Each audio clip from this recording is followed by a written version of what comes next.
Penerapan Peraturan Wali Kota Banjarmasin Nomor 9 Tahun 2023 tentang penyelenggaraan pelayanan parkir melalui program e-parkir mendapat tanggapan dari bubuhan juru parkir di Banjarmasin usai sosialisasi wan evaluasi penerapan e-parkir di Hotel Ratan Inn, Jalan Ahmad Yani, Pal 5,5 Banjarmasin Timur, Baisukan, Kamis 25 Mei 2023. Penerapan Peraturan Wali Kota Banjarmasin Nomor 9 Tahun 2023 tentang penyelenggaraan pelayanan parkir melalui program e-parkir mendapat tanggapan dari bubuhan juru parkir di Banjarmasin usai sosialisasi wan evaluasi penerapan e-parkir di Hotel Ratan Inn, Jalan Ahmad Yani, Pal 5,5 Banjarmasin Timur, Baisukan, Kamis 25 Mei 2023. Lukman, salah seorang juru parkir Wahid Akoni Prima TV, menyatakan saat mendukung program e-parkir lantaran retribusi parkir yang masuk bisa sesuai dengan data wan transparan. Namun dalam penerapan program ini masih ada kekurangan yang harus dibenahi. Di antaranya, pengelola diwajibkan memiliki smartphone pintar untuk bisa mengakses program tersebut. Bahkan setelah menerapkan e-parkir dalam beberapa bulan, sering terjadi error sistem sehingga sangat menyulitkan wayah menggunakan aplikasi tersebut. Permasalahan ini, ujar Lukman, sudah disampaikan kepada dinas terkait. Selain itu, pengadaan alat print resi parkir harus menukar cash atau kredit. Padahal sebelumnya alat tersebut, ujar Lukman, digratiskan gasan seberatan pengelola parkir.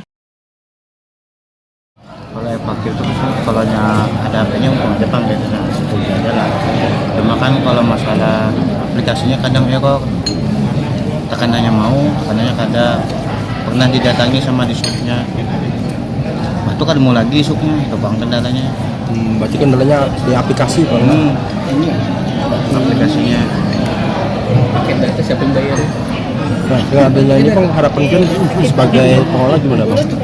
Ya paling tidak diperbaiki lah kalau untuk mengajukan aplikasinya kan setidaknya lah gitu.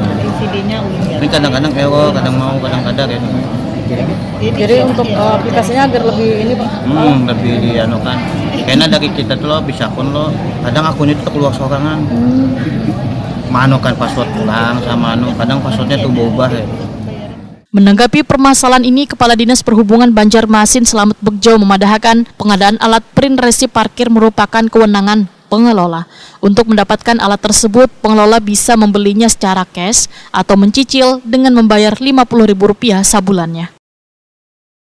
Lebih mudah ya, karena mereka sekarang bahkan masyarakat sendiri merasa lawas nih ya, prosesnya dari perekaman data sampai bayar sehingga kami mau jika aplikasinya bisa diterapkan untuk bisa mempercepat proses transaksi pembayaran tanpa harus scan atau foto plat kendaraan, yang penting datanya masih berdata.